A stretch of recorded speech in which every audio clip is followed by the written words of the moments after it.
Hi, welcome to Skip's Corner, where I cover Nashville's baseball history and events and introduce you to players, coaches, and other fans.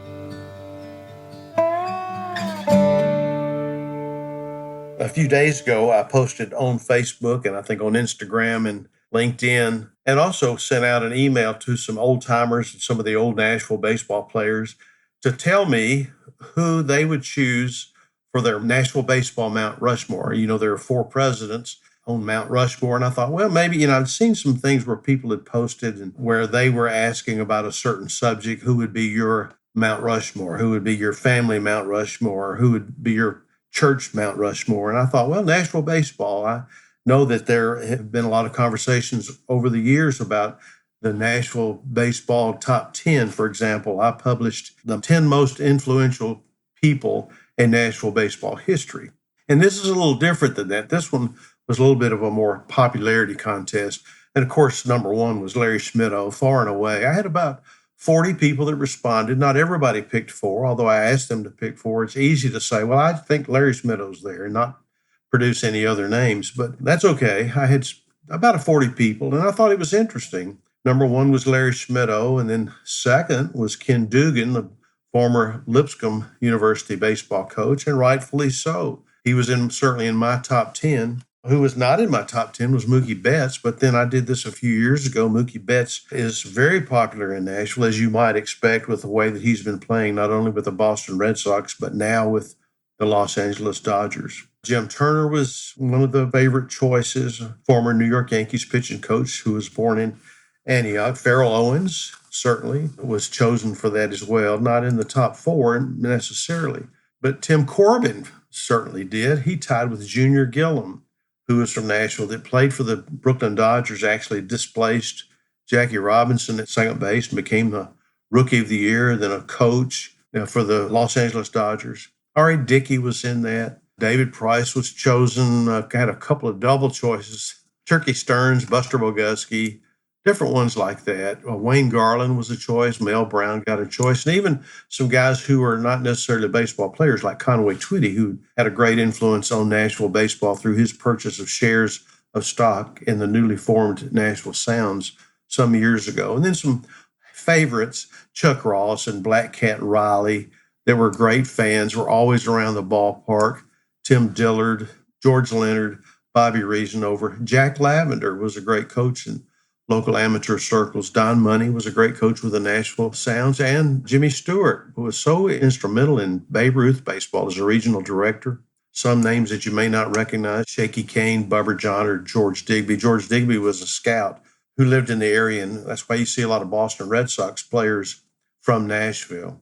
Steve Balboni, Bye-Bye Balboni. Doris Armstrong is a coach. Kai Collar's in the Hall of Fame, played 1 season in Nashville. Ray Dandridge played for the Nashville Eli Giants, I think 1 season. Doug Scopel got a vote. So long has worked for the Nashville Sounds. Prince Fielder, George Schmies, Bob Lennon, Skeeter Barnes, Don Mattingly. It was just a great thing for people to send me their names. Dick Sister.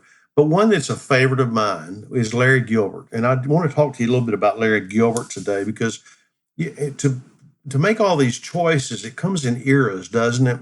I mean, if you were born in 1920 and you went out to the ballpark in 1930, you would have known who Chuck Dressen was. Or, let's see, who else? Some of the other players that would have played throughout the 30s. Bill Rada was one. Those were great players back in the 30s. But what happened in late 1930, club owner was Fay Murray. I think he'd bought the Nashville Vols in about 1930. He was a cattleman. He owned part of the Minneapolis Millers. And on November the 8th, 1938, he literally shocked baseball fans, other Southern Association owners, and just everyone else in between throughout minor league baseball, announcing that he had convinced Larry Gilbert, the veteran manager of the New Orleans Pelicans, to become the Nashville Vols manager, replacing Chuck Dressen. Nashville, Tennessean sportswriter Raymond Johnson did not hold back on his fortune-telling ability when he said, "It should create more excitement among the local baseball fans, than Orson Welles' Men of Mars playlet did." If you remember that, War of the Worlds, when Orson Welles broadcast that, and everybody thought we were being attacked by UFOs and aliens from outer space.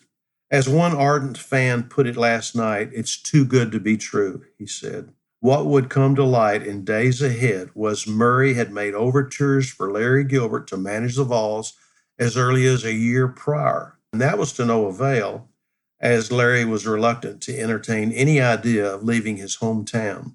But that did not keep Murray from trying again. Larry Gilbert was revered in the Southern Association because not only his success with the New Orleans Pelicans, everybody loved him. Literally, everybody loved him.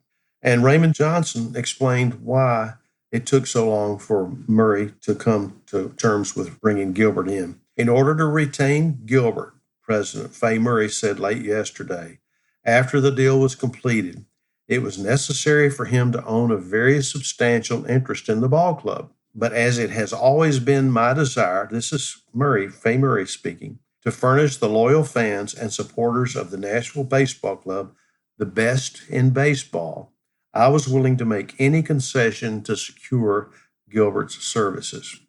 Well, to accomplish that, it took one more slice out of Murray's bank account. He purchased Jimmy Hamilton's interest in the Nashville club. Now, Jimmy Hamilton had been a part-time owner, office executive, and on-field manager through the 20s. Murray purchased Hamilton's shares in the Nashville Ball Club and offered it as an incentive to Gilbert. Now, one would think Hamilton would not be elated with losing one-half interest in the ball club, but undoubtedly Murray made him an attractive offer too, as after all, Hamilton had been with the Vols for 15 years, and before becoming an executive with the club, he was the team's manager 1923 through 1928. Not great success on the field, but it appears he was not unhappy with the transaction at all. I believe he did a great thing in getting Larry Gilbert, he said. To my way of thinking, Gilbert is the only man who could fill dressing shoes. He's popular here and throughout the league. He knows the league and is a great man to handle players, Hamilton was quoted as having said. Now, Nashville Banner sportswriter Fred Russell called it a masterstroke, and he said, Fay Murray has made a master move. No other person in the world would be as acceptable to the paying public as Larry Gilbert. He is personally popular, a shrewd baseball man, knows the league better than anyone in it, and gets the very best out of his players. Now, his success is easily measured by his managerial win-loss record, including 15 seasons with New Orleans. Before coming to Nashville, where he stayed for 10 years, he won 2,128 games and lost 1,627 for a .567 average, and is the sixth winningest manager of all time. Now, I didn't quite say that right, because in those 25 years, that was his record, 2,128, and he lost 1,627. Now, Russell fended off any rumors of friction between Gilbert and New Orleans president Seymour Weiss by asking the head of the club himself, and Weiss explained it to Russell in no uncertain terms. And he said in his column, Larry came to me and he laid on the table before me the proposition he had from Nashville. He asked me to look it over and then told me that if I felt he should not take it, if I felt he owed it to my associates and me to stick here, that he would turn it down. Now, what kind of a man would I have been to ask him to turn down such an attractive position as he had been offered? Why, if it had meant the destruction of the Pelicans, the loss of our franchise, or things worse, I would have told him just what I did tell him. And it was this, Larry, you must take this offer. And he did. And even Gilbert explained, you may be sure I thought it over a long time. New Orleans is my home, the home of my entire family, 98% of my friends. My association with the new owners of the Pelicans have been perfect. Ideal, he said. I could not have hoped for a more congenial association where I am. But the offer from Nashville was one I could not turn down. I owed it to my family to take it, and Mr. Weiss and his associates would be foolish to even try to come close to the offer. I had to do it. I have a chance to make 3 times the money I can make here in New Orleans, he said, an assurance I will make twice as much. Nashville is a fine baseball town, and I have known Fay Murray many years. I have no doubt I will get all the help I need to make good, though. Of course, it will probably be expecting too much to have the good luck I have had here with winners. Anyhow, I'll do my best. Well, the Pelicans boss expressed how his relationship would continue with the new Nashville field boss.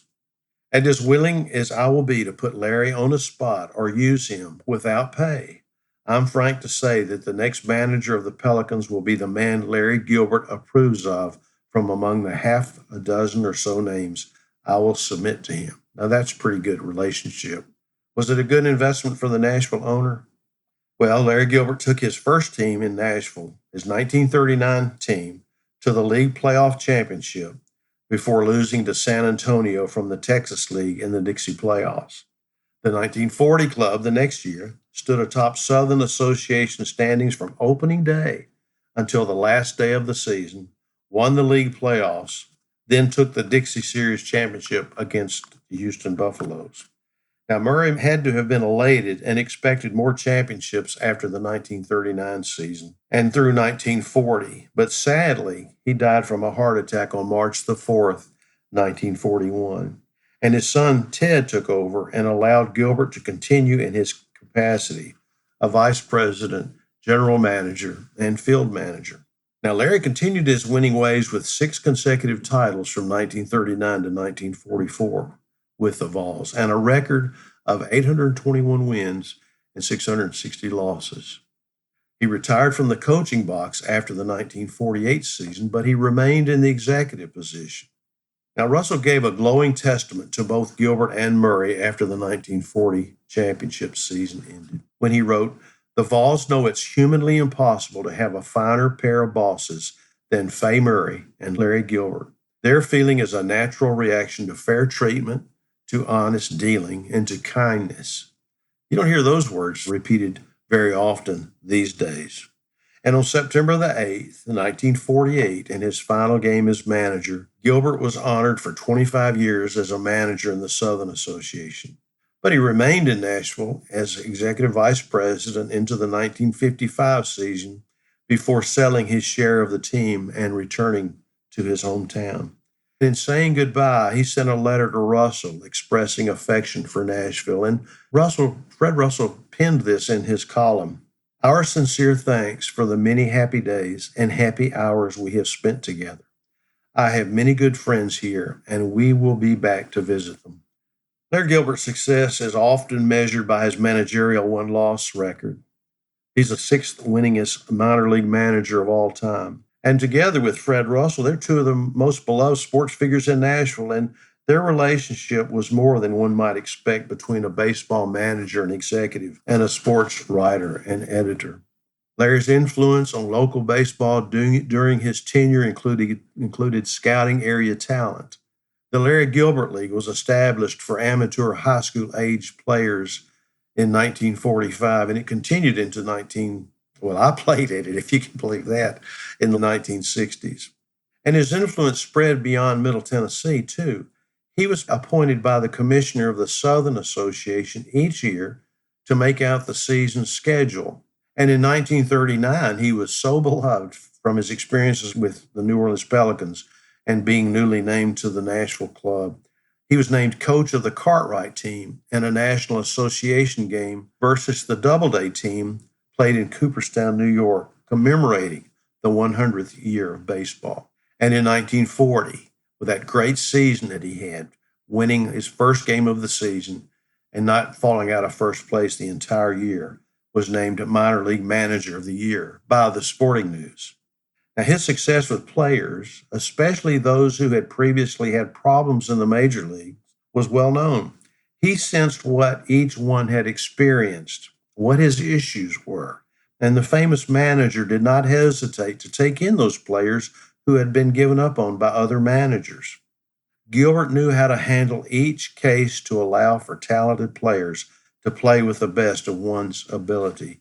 You don't win that many games, 2,128 games, without knowing how to handle players. Now, in his book, I'll Go Quietly, Fred Russell sang the praises of Larry Gilbert once more. It was a book of Russell's selected columns from his previous 15 years of writing. Published in 1944, it included a column labeled Alibi Chart. I think this is great. It tells a little bit about how Larry Gilbert knew what his players felt, what they were going to say. And it was a list in which which Gilbert calls his excuses that Gilbert had adhered to in dealing with the foibles of players. Gilbert knew how to interpret each excuse. Number one was from his player, I was looking for a fastball. That was the excuse. That was the alibi, but he had just struck out. Number two, the sun got in my eyes, a player once told him after a dropped fly ball. Number three, it took a bad hop, when Gilbert clearly saw that it was a booted grounder. Number four, I didn't think he was going to run. That was while an infielder was holding the ball while the runner scored from third. One was my spike hung. Well, he was thrown out stretching. He was stretching a single into a double or a double into a triple. I thought there were two out when he was doubled out on a fly ball. The ball slipped out of my hand. Well, you just threw a wild throw. So if the ball slipped out of your hand, obviously it was a wild throw. The catcher tipped my bat. Well, he had taken a third strike, according to Gilbert. And one of them is, them balls this year is deader than ever, he heard from a player who had flied out 4 times. 2 of the globes are out in that light out there when a line drive had gone by him for a triple. And then a great excuse, I've heard these from my little leaguers, these bats ain't got no wood in them, when a guy had 2 pop-ups in a row. Or that mound needs building up in front when a pitcher just made a wild pitch. He's pitching right out of that sign in center field when a batter had struck out again. And the pitcher balked when a player was caught off first base. And lastly, I got the uniforms mixed when a player had thrown to the wrong base. Well, there are more, Russell writes, but Larry thinks the prize was pulled after a muffed fly ball on a cloudy afternoon. I haven't heard this one before, not from one of my players, and it was a drop of rain got in my eye. Russell underscored Gilbert's strategy of being successful was to emphasize seriousness when it was time for players to be serious and relaxing when it was time to relax. And his mantra was, make winning so pleasant and losing so unpleasant that hustle is automatic. It was about the hustle. When famed bad boy Boots Poffenberger came to Nashville in 1940 and he won 25 games to set a record at the time for wins in the season in the Southern Association. I think Boots Poffenberger liked to drink beer and he liked to gamble a little bit. And I think if he came in, on a night when he wasn't supposed to pitch, he came into the ballpark and may have been a little woozy, or may sat out in the grandstands a little bit too long making bets with other players, other fans. I think Gilbert overlooked it. That's the kind of a person he was. That's the kind of manager he was. I don't think he put up with a lot of foolishness, but I've heard that he would let Poffenberger stay out a little late one night, not say anything to him, because he certainly had a great year in 1940. But in 1941, he argued with the umpire about a called third strike, and when the umpire didn't say much to him about changing the call, Poffenberger actually threw the ball at him. And 2 days later, Gilbert said he'll never wear a Nashville Vols uniform again, so he could be stern as well as putting up with a little bit of nonsense from time to time. Well, that's a little bit of the history of Larry Gilbert. He's in my top 10. He actually is in my top 4. If you didn't know the history of Larry Gilbert, you probably wouldn't think about putting him in your top 4 in your Mount Rushmore. But I have others that I consider great ball players, great managers, great owners. And I'll come back to a little bit more about Nashville baseball, Mount Rushmores. I hope you enjoyed this segment. I'm grateful that you would follow along. If you'd like to write to me, you can at 262downright@gmail.com. You can look for me on Facebook or some of the other social media apps. And I'm always grateful. And I hope you'll come back and listen in again another time. Thank you.